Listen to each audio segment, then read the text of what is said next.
guys, what's up? It's Kelly again, and welcome back to my channel.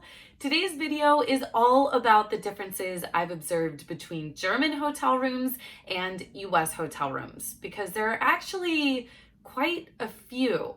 So without further ado, let's get to it. The first thing I always notice when walking into a hotel room is the floor. In US hotel rooms, I'm used to always seeing carpeted floors, whereas in German hotel rooms, there are usually hardwood floors. I absolutely prefer hardwood floors because not only do I think that they just look nicer, but they're probably also more hygienic than carpet, given how much use each room gets in between carpet cleanings and not just vacuuming. Then I immediately noticed the bed. In the US, you'll usually get either a king, which is the largest bed size, a queen, which is a bit smaller, or a double, which is either 2 queen-size beds or 2 full-size beds, which are smaller than queens. But in Germany, more often than not, I've gotten a room with individual beds that are just pushed together, or 2 individual mattresses sitting on one bed frame. Here we have 2 individual beds and bed frames that are pushed together under one headboard. I've been in some German hotels that do have a singular large mattress, but even those sometimes are actually individual mattresses that are just covered up with one sheet and one mattress pad to look like one mattress. In German rooms, you also normally get individual blankets instead of sharing a blanket. Even on this bed, where it's one singular mattress, we still got 2 individual blankets. And in Germany, you usually get a blanket with a duvet cover, whereas in the US, duvet or not, the bed is usually outfitted with a flat sheet to separate you from the blanket.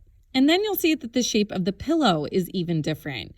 In the US, the pillow is rectangular, and I usually find them to be quite a bit more firm than those in Germany. Or maybe the hotel will even have pillows of different levels of softness so that you can choose which you prefer.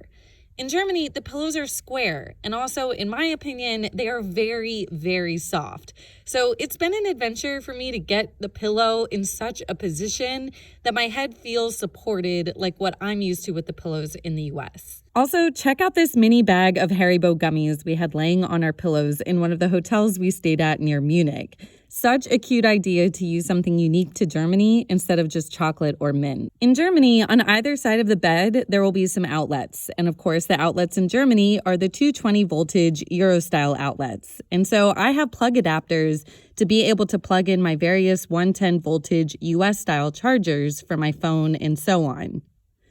I also want to specifically point out that in Germany, the rooms consistently have outlets right next to the bed and very accessible, whereas in the US, it can be a bit of a gamble as to where the outlets are located and how convenient they are to get to, because our outlets are usually near the floor except for in the bathroom.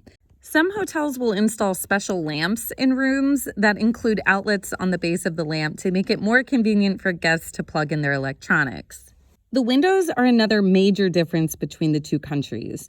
In Germany, you can usually open the hotel room windows, which of course are the famous German-style tilt and turn windows. I've been in a few hotel rooms where you can really only operate the mechanism that allows you to tilt the window back, like this one.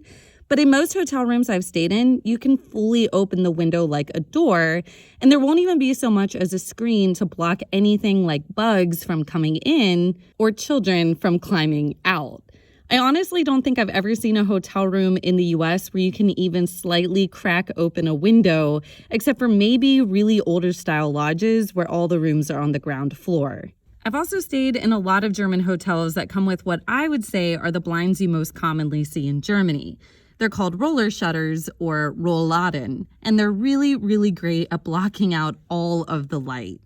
Unlike the blinds Americans are used to, these roller shutters are on the outside of the window. Sometimes you can lower and raise the roller shutters by simply pushing an electric button, but other times you have to manually move them yourself. In this particular hotel, you have to manually do it by pulling this rod away from the wall, bending the bottom 2 pieces like this, making it into a handle, and then using it as a crank to easily lower and raise the roller shutters. German hotel rooms usually come with a hot water kettle and an offering of teas and instant coffee. I've stayed in a few hotels that have had Nespresso machines or some sort of coffee pod-based machine, but I really think it's most common to have a hot water kettle like this. You will also see German hotel rooms sometimes equipped with actual coffee cups and dishes instead of paper cups.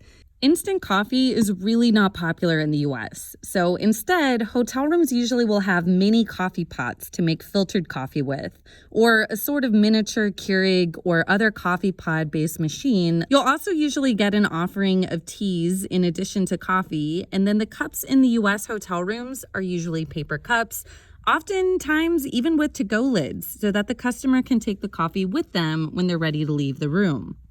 Another thing I want to bring up is that in the US, if you're staying in the same hotel room for several days and you leave out empty single-use water bottles in your room, the housekeeper will most likely take them to the recycling, or let's be honest, the trash. Whereas in Germany, if you leave your empty water bottles, the housekeeper won't take them because you can take those bottles to a special machine and exchange them for money as part of the German fund system. And one last thing before we move into the bathroom. In German hotel rooms, you will often have a radiator for heating your room. And if you're in a room with a large bathroom like this one, or if it's a suite with multiple rooms, you might even have a radiator in each room so that you can choose the temperature you want for each room. It's also not a given that you will have air conditioning in a hotel in Germany. So if this is important to you, you have to make sure you see it listed as a feature when you're booking your room. Of course, there are also hotels in Germany that will have central air with vents and a thermostat, which is something you will also see in the US. And in some hotels in the US, especially older hotels, you might see a heating and cooling system like this right beneath the window. I'm personally not a big fan of these because they tend to be very loud and I don't feel like it's very efficient. Okay, so moving on to the bathroom. In the US, the light switch for the bathroom is usually right next to the door frame on the inside of the bathroom. Whereas in Germany, sometimes it's a little bit of a game for me to figure out where the switch is. It could be outside or inside the bathroom, and then sometimes it isn't even close to the door frame. Another thing to notice about the bathroom is that in the US, there might be a shower with a glass door, but more often than not, the shower will be equipped with a shower curtain to keep the water from spilling out of the shower. But in Germany, I don't think I've ever seen a shower curtain because the shower will almost always be encased in glass like these, or maybe there won't even be a door at all. And instead, the shower will just be sort of open, which makes me very nervous. And I've even seen hotel showers where the floor of the shower is basically even with the floor of the rest of the bathroom and the entire hotel room, which makes me feel like I'm just going to get water everywhere. Showers in the US also usually come with a stationary shower head. Maybe it's one like this, or maybe it's a rain shower head. But you usually don't have a handheld shower head, whereas in Germany, the default seems to always be a handheld shower head, which may or may not come with an additional stationary shower head for you to be able to switch back and forth between. The toilet is also worth noting. In the US, you usually see the toilet tank and the flushing lever to the side, whereas in Germany, the tank is usually hidden behind the wall, and then there are buttons to press to flush the toilet instead of a lever. Furthermore, in Germany, the toilet is always accompanied by a toilet brush. Hotel room or not, the toilet will always have a toilet brush right next to it. And in the US, the rooms usually don't come with a toilet brush, but rather the hotel housekeepers will have them with their cleaning carts. To hear more about why German toilets always come with toilet brushes and US toilets don't, please go check out the video I made entirely about toilet differences in the US and Germany. Yes, I made that video. Just go watch it. Thanks so much for watching, guys. I hope that you enjoyed this video, and if you did, don't forget to give it a big thumbs up. If you haven't subscribed to my channel yet, make sure you hit that subscribe button and find me on Instagram so you can follow me all day, every day.